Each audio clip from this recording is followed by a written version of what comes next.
या निवडणुकीमध्ये आणि यावेळेला तर दोन्ही गट परंपरागत जी विरोधी होती ते एकत्र आल्यामुळं फार मोठ्या उत्साहानं लोक बाहेर पडलेले आहेत. या तुमच्या युतीवरती या निवडणुकीमुळे शिक्कामोर्तब होणार काय वाटते? लोक आशीर्वाद देतील. निश्चितपणे मोठ्या मताने सगळ्यांनी उमेदवार आमचे निवडून येतील. खरं तर मुख्यमंत्र्यांना सुद्धा चंदगडसारख्या ठिकाणी सभा घ्यावी लागली, ज्या ठिकाणी दोन राष्ट्रवादी एकत्र आल्या. राज्यभरात एक मेसेज तो वेगळा गेला होता. ते भाजप आणि काँग्रेस जयसिंगपूरला एकत्र आलेला आहे. भारतीय जनता पक्ष आणि काँग्रेस जयसिंगपूरला एकत्र आलेला आहे.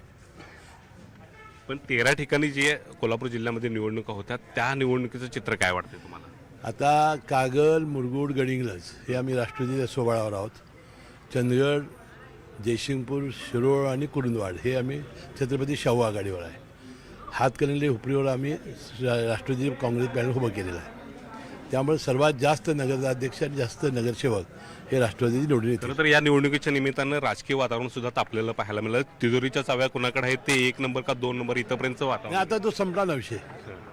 आता आज निवडणूक झाल्यानंतर तिजोरीच्या चाव्या जिथं आहेत तिथंच आहेत.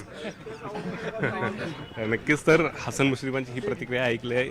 निवडणुकीपुरते जे आहे ते वातावरण तापलं होतं, राजकीय आरोप प्रत्यारोप केलं जात होतं. मात्र आता ज्या चाव्या आहेत तिजोरीच्या त्या आहेत तिथंच आहेत अशा पद्धतीचं पुन्हा एकदा त्यांनी वक्तव्य केलेलं आहे. त्यामुळे अजितदादांचा पुन्हा एकदा बोलबालाच असल्याचं त्यांच्या या म्हणण्यातून म्हणायचं का, असा एक प्रश्न आहे तो उपस्थित होताना पाहायला मिळते. मात्र कागलमधली जनता समरजित घाडगे आणि हसन मुश्रीफ यांच्या युतीला या ठिकाणी बळ देईल का आणि मतदान करेल का हे सुद्धा आजच्या निमित्तानं पाहायला मिळेल. तरच या युतीवरती शिक्कामोर्तब होईल हे दिसून